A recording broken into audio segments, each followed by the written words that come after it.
On the growth side, this is a very simple slide. It's just the emerging and developing countries, in other words, outside of the rich 22 countries in the world.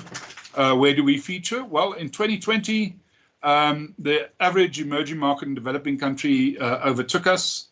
We're now outside of the top 100 countries in the world vis-a-vis per capita income.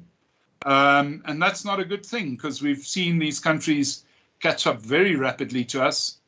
And it is certain that South Africa is racing ahead in the poverty stakes, in a sense. I don't think we realize how much, but you'll see just now.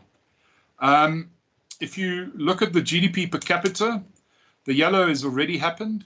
The high point was 2014. That was our highest income per capita ever. And the first 2 years that you've got here, I'm using the central bank's GDP forecasts, and then the typical forecasts that we've got of about 1.5, 1.6% growth in population. And you can see that that leads to around about an 8% fall in the GDP per capita income in real terms. Then we see it picking up.